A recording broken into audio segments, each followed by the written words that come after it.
So doctors has got a unique identity in our society. So in all the aspects, so the society expects something different from you, from the routine persons. So you change and adopt accordingly and try to become as a very good doctor and serve this society. So with this few words, I will start on with my topic, so ethics and good clinical practice. First thing. So the first and foremost important aspect of ethics and good clinical practice is understanding the doctor-patient relationship. That is the primary of this ethics and good clinical practice. So without this, you cannot become as a good practitioner. So the patient and doctors differ in their beliefs, attitudes, and expectations. So you always adopt yourself for the patient expectation, because patient will not adopt for yourself. So many doctors will say, I am like this only. Don't tell all those things. You change according to the patient. And never discriminate among the patients, whether they are poor, rich, or a middle group, whatever it may be. You treat them equally. So whatever religion they have, whether they are Hindu, belong to some other religion, so your attitude should not be towards the religion. Okay. So our profession is something beyond from the caste and religions. So don't look at the caste-oriented practice or religious practice. So these things will always give you a very bad name in the society. So treat all the people very equally. That is the first and foremost important aspect of developing a doctor-patient relationship. Next one. So medicine is a profession that incorporates science and the scientific method with the art of being a physician. So three major components. See, first you have to learn the medicine, that is science. Then you have to learn the skills and the way of practicing, that is the scientific method. The third one, the art of being a physician or a practitioner. So your profession should have all the three components. Then only you become as a complete practitioner. Next one. So previous slide. Yeah. So even in the modern times, the art of caring and comforting, guided by common sense, medical ethics, remains the cornerstone of medicine. So without ethics and the common sense, you cannot become as a successful practitioner. Next one.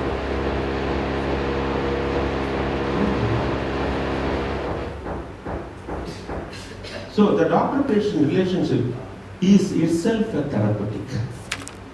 So நிறைய patient சொல்லுவாங்க இந்த டாக்டர்கிட்ட போனாலே நல்லா ஆயிடுது.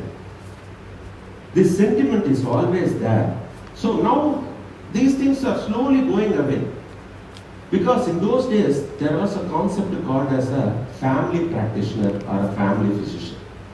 For whatever the problem they have, they will go to a family doctor only. So whether it is a medicine allied, surgical allied, or OBG related, whatever it may be, they will initially go to a family physician only. So with their advice only, they will go to someone else also. So this type of the trust, you must be trustworthy. Okay, the patient should trust you. They should believe you. They should say that this the doctor ரொம்ப ராசியான doctor போனாலே நல்லா ஆயிடுது. So you should gain a name like this. That is very, very important in developing the doctor-patient relationship. Next. Communication. Good communication is very, very important for a doctor. So you must be well versed in the local language. It's very, very important. Wherever you go and practice. So you must be able to speak the local language. For example, you say in a government Stanley Medical College, Chennai, it belongs to Tamil Nadu only. But most of the patient coming to that hospital, they belong to Andhra Pradesh. Actually, it is a borderline area. So without knowing a Telugu, you cannot survive in standing. You cannot take history from the patient. So irrespective of the place, so what type of patient you receive, you should learn that language. That is very, at least you must be able to do a spoken language. It's very, very important. So without the proper communications, you cannot become as a good doctor. So I don't want to tell the name. Yesterday one parent came along with a student who got failed in the final year. And I was telling that these are all the types of examination she has to face. It's a mandate program in the medical curriculum. Then they said that, sir, பொண்ணு நல்லா தான் படிக்கிறா, but வாய் திறந்து பேச மாட்டேங்கிறா. So how come she will clear the Viva OC? So communication, I said that without the communication capacity, she cannot become as a doctor. So that's why our curriculum is having a different examination pattern. So no other curriculum has a separate Viva OC pass. Okay, it will be amalgamated into the theory only. So in our curriculum only, the Viva OC carries a big importance. Why the clinics become big importance? I have explained to them. The doctor should take a spot decision. Spot decision. So you cannot say that I will read, you come tomorrow, then I will start the treatment. You cannot say like that. So you have to take a spot decision in the OPD, also in the bedside. So at least in the OPD, you may gain some time by writing some investigations and other things and ask them to come tomorrow. So by the time you can come and refer some book and other things and you can manage. But when you are going for a bedside treatment, you have to take a spot decisions. So you must be able to take imminent decisions in certain places like intensive care unit and other things. Even you cannot think even for a minute. So even a minute thinking, if you are thinking that whether to defibrillate this patient or not, 1 minute is sufficient. Patient will die. So you have to take a spot decision, act very fast, and do a defibrillation to overcome the ventricular fibrillation. So this is a classical example for it. So that's why our curriculum is having a clinical examination and Viva OC, which carries more importance in assessing the student. Next. So the same thing. So if you are not a good communicator, you cannot develop a good practice. You cannot develop a good practice. Next.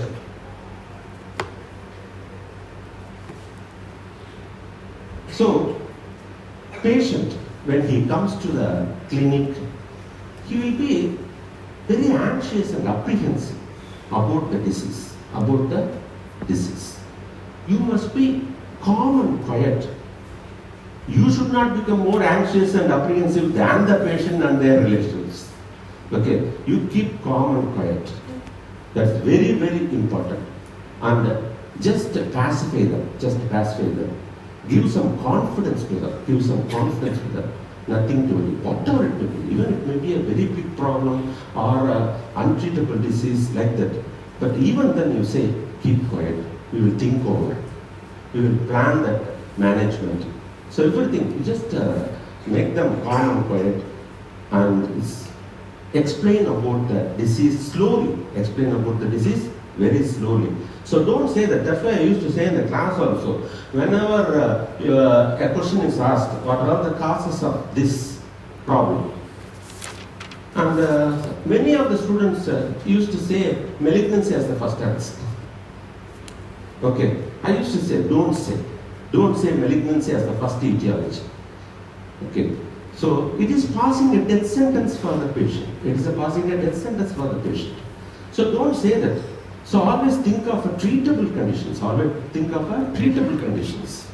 And then at the last, you can say, there is a possibility of being a malignancy also. At the last. So don't say, it is cancer. Don't say like that. So unless the histopathology report comes, no one can say it is a malignancy.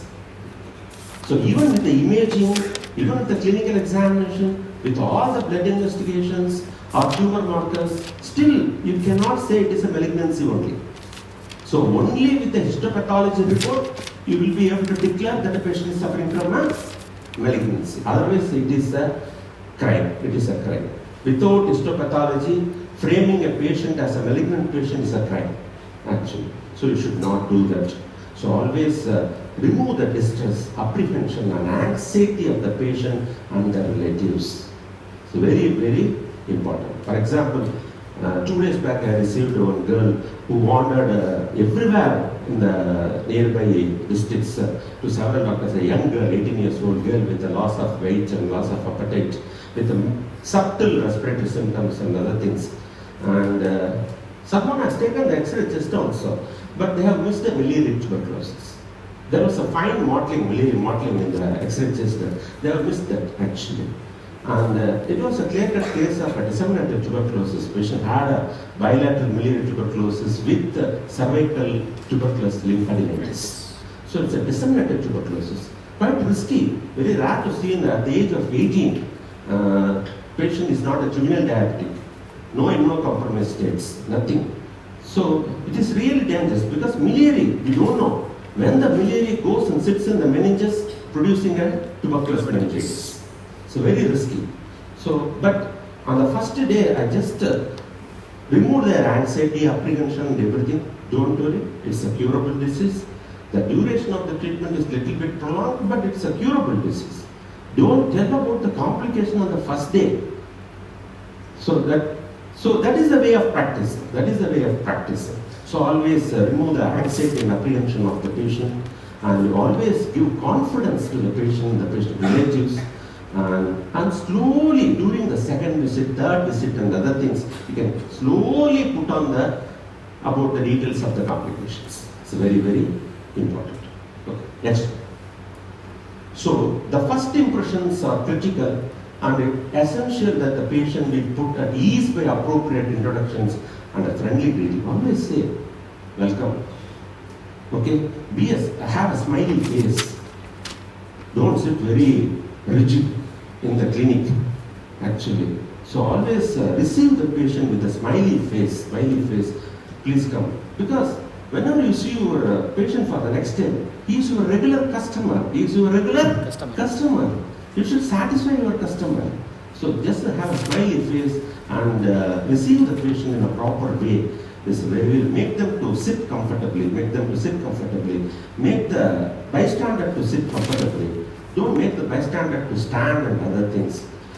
These things are very important, which creates a very good impression, first impression. And have a good dress sense, okay? So don't go with a round neck t-shirt or t-shirts and some jeans pant like that.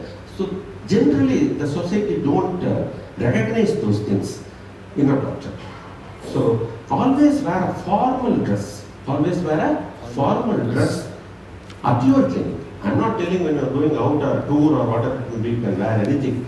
But when you are practicing in your clinic or going to the hospital, so always wear a formal dress. So which also creates a good impression.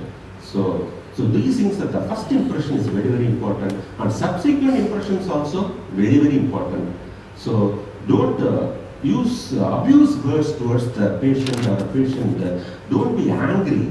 So be calm and quiet. So you have to select your sentences. To speak. That's very, very important. Yes. Next. So you just explore the patient's own feeling. Okay. So that's what I used to say in my classes, clinical classes. Don't use any technical terms to the patient. Always speak to the patient in a layman's language. So don't use, do you have hemoptysis? The patient will know what is hemoptysis? No. So always ask for it. Don't ask whether you have a diarrhea or dysentery. How come the patient will know the difference between a diarrhea and a dysentery? But several patients will say, without knowing the difference between the diarrhea and the dysentery, they used to say, I am having dysentery for the past 2 days. I said, don't say dysentery at all. What is the type of stools you are getting? You decide whether it is a diarrhea or a dysentery. Very softly you communicate this point to the patient. So don't say diarrhea or dysentery. You just convey your problem alone. What is your problem? Then you decide, I will decide whether it is a diarrhea or dysentery. And several times the patient coming with a chest pain, they will be very apprehensive, very anxious. So any chest pain, they will think in terms of a myocardial infarction. That is the routine thing in the society. So they always tell, sir, whether it is a myocardial infarction, whether it is a heart attack or heart-related pain. So you have to quietly say, it is not that, it is not that. And they will ask you, so how a myocardial infarction pain will be? I say, I will not communicate it to you. Okay, you tell your nature of pain, character of pain. I will decide whether it is angina or not. Because once you say angina is retrosternal compressive squeezing pain, spreading to the left shoulder, axle, like that, the next time the patient will say the same things. Because these patients are having a phobia. They are having a phobia. So they are very much afraid of a myocardial infarction. They will go on thinking that if they develop even a musculoskeletal origin of the pain, they will come and say, sir, அது மாதிரி தான் இருக்குது, கொஞ்சம் அழுத்துற மாதிரி தான் இருக்குது, இந்த பக்கம்லாம் பரவற மாதிரி தான் இருக்குது. Everything they will say. And out of their anxiety, they may develop a little bit amount of sweating also. So they will confirm it is a myocardial infarction only. So a patient becoming a cardiac neurotic is more dangerous than a real cardiac patient. So even if he travels in a train or something, if they develop a small discomfort, they will get down, whatever the place may be. They will go to a hospital, after taking the ECG only they will get satisfied. So like that I have seen patients having album of ECGs. So don't do that, okay? So always remove the apprehension and anxiety of the patient, which is very, very important. And symptom analysis, history taking, you must be very careful. So don't tell unnecessary things to the patient. So out of their symptoms, you analyze and ask them a leading questions. Because sometimes they don't know the importance. So they will tell the unimportant thing first, and they will not tell the important things. It's quite common among patients, because the symptom which bothers them, they will tell. The symptoms which does not bother them, they may not reveal it to you. So that's why you should ask a leading question to the patient, try to evaluate the symptom, which is very important. Next one. Empathy. So all practitioners should have a empathy towards the patient. So it is not a sympathy. Sympathy is of several types. Financial help, all these things. We are not going to do any financial help or anything for the patient. So it has to show a lot of empathy towards the patients, which is very, very important aspect of the practitioner. So unless otherwise you show a lot of empathy, the patient may not return back to you.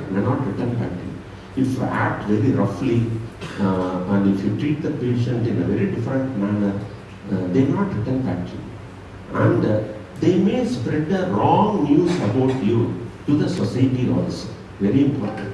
So it is customary, still after 30 years of my practice, if I receive a new patient in a day, I will be very happy. Because new patients is going to add up to our practice. And it always says that someone has spread out about you in the society and the new patient is coming to you.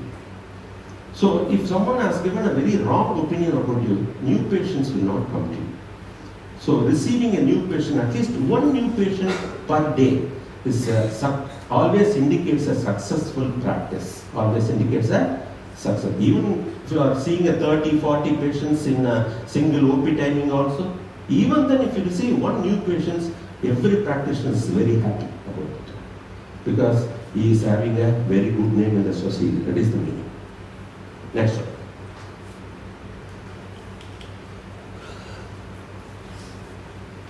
So that's the same thing. Next one. So everything I have covered. Next one. Next one is the commitment to continuous learning, which is very, very important. So nowadays, once you complete your studies, go to a practice. Most of the doctors never open the textbook again.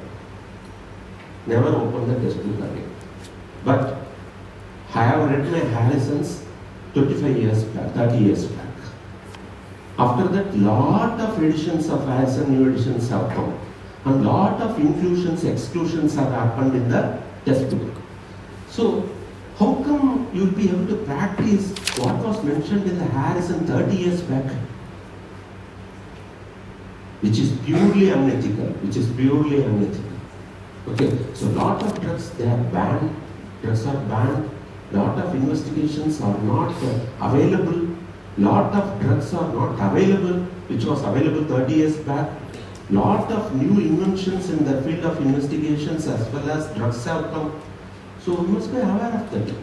So whenever you find time, you should read the textbook related to your specialty. Your specialty is very, very important. Okay.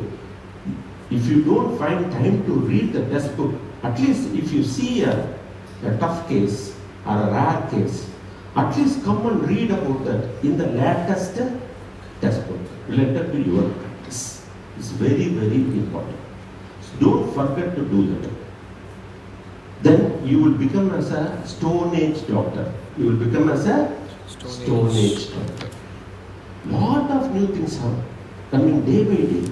Say the latest drug which is useful for the treatment of obesity have been launched some 3 months back is a terzepatide. Okay, so terzepatide is a newer drug which achieves 20% weight reduction in 1 year period. 20% weight reduction without any physical exercise, dieting, nothing is required. So it's a big boom for the obese patients. Because the anti-obesity program means when they come, we give a list of food. You should not take this, like that. So finally, they will be allowed to take only some protein powder mixer. That's all. How come a human being will survive with a protein mix alone? So it's a very big boom which achieves a 20 kg weight reduction without any physical exercise or a diet. So if you do a physical exercise and diet, it will accept to the weight loss.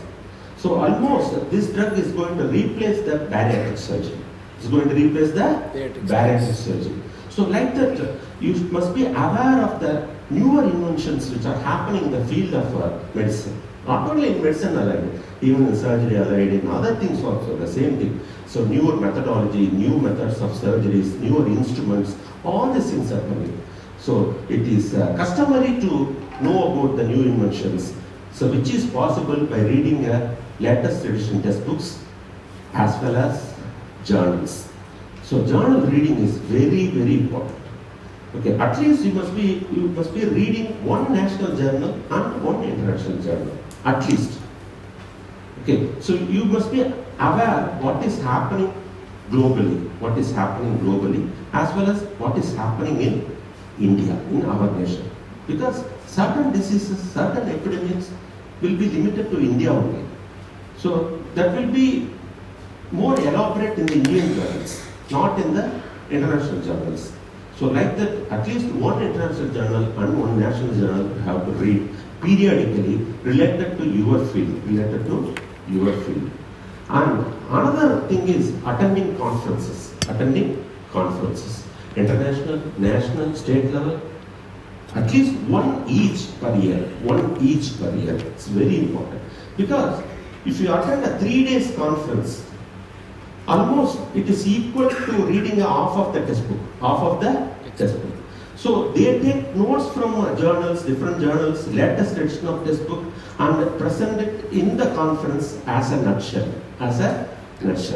So they are making your program very easy. Okay, so you are going to acquire a lot of knowledge within 3 to 4 days. For example, take a APCON, so Physician Conference, All India.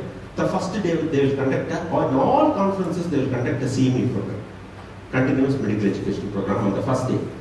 So that day is very, very important. So they will deal with lot of newer topics.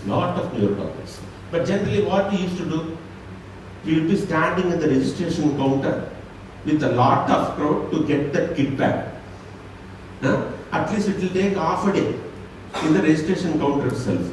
And after lunch you will go and sleep. You will miss the CME. So what I used to do, I will go to CME directly and I will come for the registration on the next day morning or the day evening after completing the CME. So these attending the conferences are very, very important. So try to travel abroad also. So it's a dual benefit. One side you can attend the conference, international conference. Other side you can enjoy the country also. So it is a dual happiness. So you can do in that way. So doctors, yes, we used to relax when we go for the conferences only. So we cannot take 10 days leave or 15 days leave to go for tours, excursions like that. Very difficult. Once you become as a busy practitioner, very difficult to go away for 10 or 15 days. So once I went to UK for 15 days for a conference. So many of the patients have been informed that doctor UK is settled in Himalaya Armata. It's a negative advertisement. Sir, you other patient 2-3 மாசம் வரவே இல்ல. அதுக்கப்புறம் வந்தான் இந்த cell sir நீங்க யூகேல settle ஆயிட்டீங்கன்னு சொன்னாங்க அப்படின்னு சொல்லிட்டு. So that's the thing that happens if you take a long leave and all. So your patients will migrate from you to some other doctor. It's very important.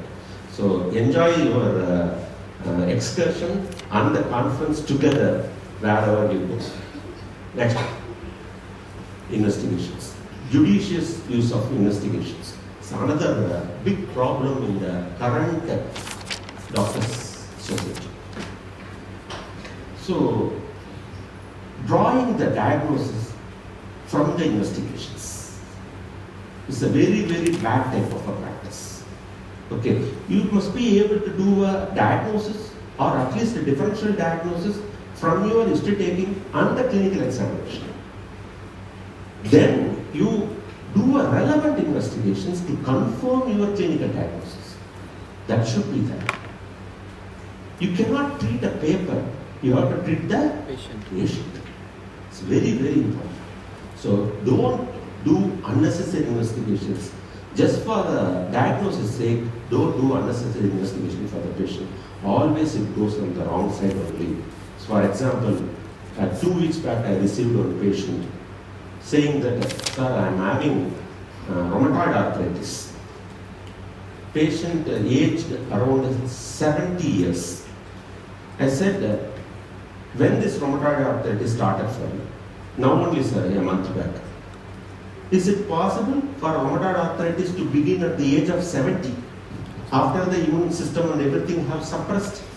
I said, okay, tell me your complaints. She is go on telling that, no sir, I am having Saravangi, that's treatment. Again and again you have to ask, tell me your complaints. Then the symptoms are not at all related to rheumatoid arthritis. The findings are not at all there for rheumatoid arthritis. Nothing was there. And the age is not towards the rheumatoid arthritis. But the investigation was showing RA factor strongly positive. That's all. With the only one investigation report, RA factor strongly positive, that patient have been told you are suffering from a rheumatoid arthritis and started on a biological agents. So how dangerous the biological agents are. So those things are immunomodulators. It may lead to tuberculosis. The patient may acquire tuberculosis in future if you unnecessarily give a biological agents for the patient or immunosuppressants. So don't do this. Always do a relevant investigations. So when at least 60% of your imaging shows a positive report, then you are correct. You are good at your clinical diagnosis. At least 60% of your imaging. Okay.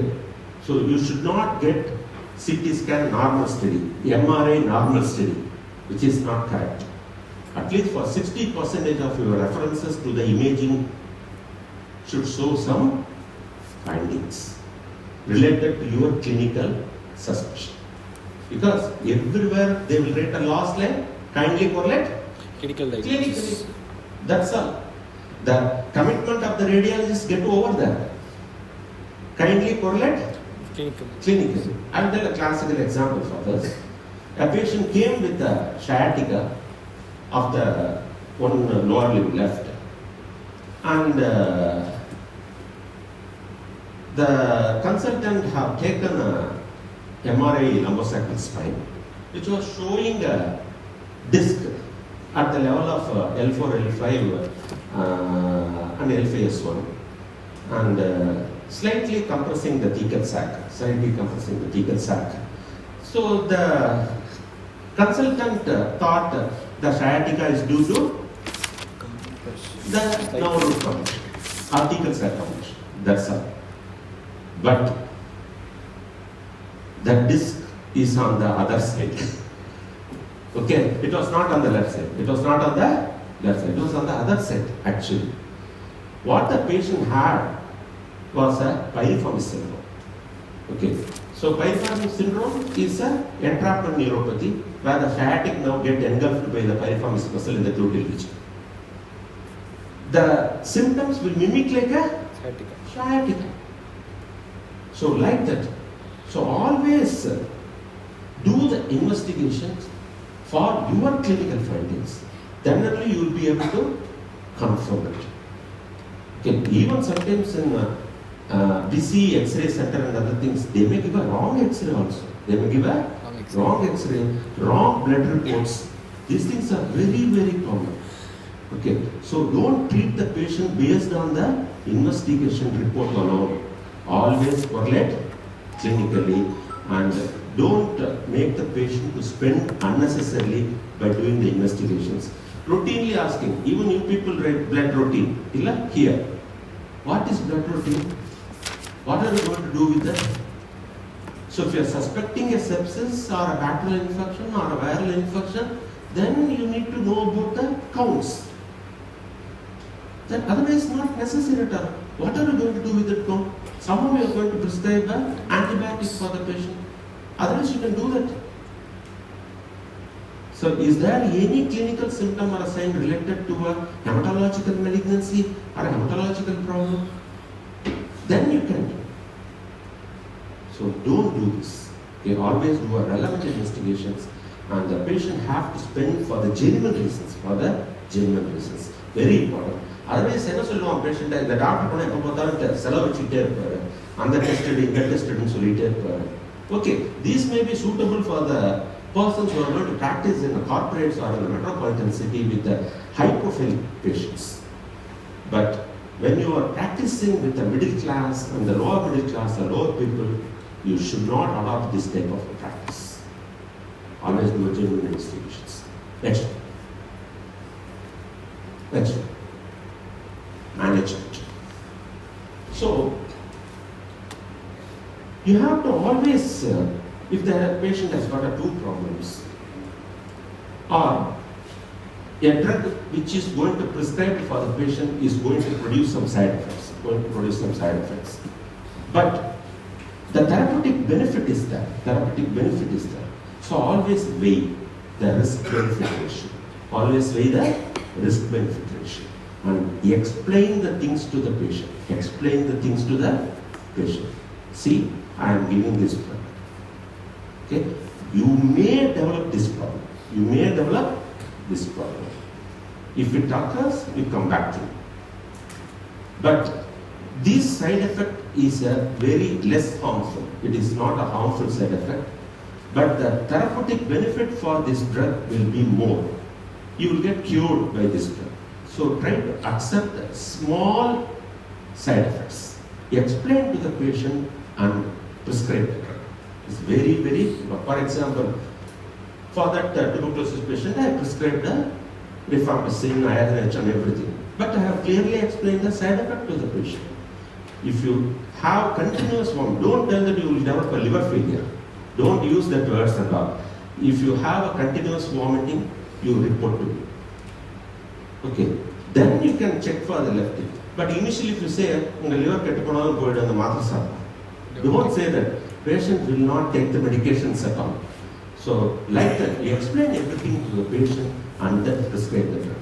Even if you prescribe a statin also, you explain to them. You may develop a muscle pain. You may develop a muscle pain. And if you do a surgery also the same thing. You just explain to the patient, you may be having the pain at the surgical site for more than 3 months. It is quite normal. After that the pain will come down. Like that you say the duration of the period, suffering. It's very, important. Explain the duration. So before doing any surgical procedure also, he explained to the patient about the surgery you are going to do, about the incisions you are going to make, and outcome. How long the patient should suffer from the pain, and what will be the outcome. Everything he explained. So I have seen such a good practice now in my experience. It's Dr. Arulmani, everyone will be knowing about him. He's a vascular surgeon practicing at Aishwarya. I was working along with him in our hospital. So he used to do a lot of surgeries daily, vascular surgeries. He was the one and only vascular surgeon available during that time. So he used to write himself in the case sheet, the concept in Tamil. He will write a full page. Okay? He will read out the consent to the patient. See, these are all the things I am going to do. These things may happen. Lastly, very rarely the complication may occur. You have to tell the count. 1 in 1,000 or 1 in 2,000 like that. Tell the complication at the last. And if you are accepting for all these things, you sign. He used to do like that. It is the ideal way of getting a consent from the patient. So patient must be knowing everything about that procedure. Everything about that procedure. So even before the stenting and other things, we have to clearly say that the stent may go for a thrombosis, occlusion. Patient might think that I am spending 3 lakhs rupees. It will be totally side effect free. Patient always compares the expenditure only. So whatever treatment we give, if a patient spends more, they will think that it will be very safe. The costly treatment is always good. This type of a concept is always there with the patient. But you have to clearly explain, so whatever amount you spend, you may develop this side effect. It's very important. And prescriptions, very, very important. So genuine drugs, genuine prescription should be given for any patient. Don't give any unnecessary drug for any disease. Unnecessary drug. Adding up vitamins and other things which are unnecessary actually. So if a patient has got a deficiency state, then you prescribe. Otherwise don't give. So you have to prescribe the proper medications. Very important. For proper days. That is also the duty of the doctor. So if the patient is prescribed for 3 days antibiotics, you are going to do a big sin for the society. So the bacteria is going to develop a lot of antibiotic resistance. So the antibiotics have to be prescribed for the 7 days or 5 days, minimum of 5 days. Then only the antibiotic resistance will not develop. We explain the same thing to the patient. You have to continue this treatment for 5 days. Otherwise, your disease may recur. Similarly, the bacteria may develop a resistance also. So this is very important. Then writing a good quality drugs. Writing a good quality drugs. Don't think that all the drugs produced by all the companies are of good quality. So the efficacy of the drug differs from company to company. Differs from company to company. Okay. So if you prescribe drug from a low profile companies and all, you cannot expect a outcome. The expected outcome will not be there. Will not be there. And you have to extend the treatment also for a few more days. And the patient have to take some other medication for a few more days. All put together, the total expenditure will be similar only. Similar only. So prescribe a standard company drug. I'm not saying that you have to prescribe a multinational companies and other things. Even in national companies itself, we have got lot of good companies. So prescribe those drugs so that you will be able to get a good response for your treatment. So be careful. So just for injectables and all, they give offers and other things. If you get 8, 2 will be free, like that. So like this cloths offer and other vessels offer, what they do in the consumer things. So like that, don't do that, all those things. Definitely there are differences. For example, you take piperacillin tazobactam. So the drug which is called as a Zobactam, produced by the GSK, you cannot compare the efficacy of the Zobactam with other piperacillin tazobactam. You cannot compare it. Similarly, enoxaparin, Clexane from the abort. Other enoxaparins, low molecular heparin, you cannot compare. So the person receiving a Clexane is totally different from the person receiving from other companies. So you can practically experience this thing. So for the past 30 years, I have not prescribed a drug from a low profile company from my pen. Okay, I have prescribed only the standard medications. Now I have made available in our hospital pharmacy also. All standard drugs are available. No low profile companies are available in our pharmacy. So you can practically experience the difference. And if a patient comes and says to you, Doctor, I am all right, that is the satisfaction. That is the satisfaction. It is not the money what they pay. The 300 rupees, 400 rupees, it's not the matter. So after 5 days, if a patient comes back to you, Doctor, I am all right. With your medications, with your treatment, I am doing fine. So that gives you the biggest satisfaction. You cannot, 1 lakh worth like that, you cannot say anything. It is innumerable, that satisfaction. So you should expect for that type of a satisfaction. So when you are treating a patient in a critical care, patient is getting up on the next day morning saying that the vitals are normal now, saturation is normal, patient is doing well, it gives you immense satisfaction. It gives you immense satisfaction. That is the good clinical practice. So I will say an example. So everyone will be knowing the first heart transplantation done by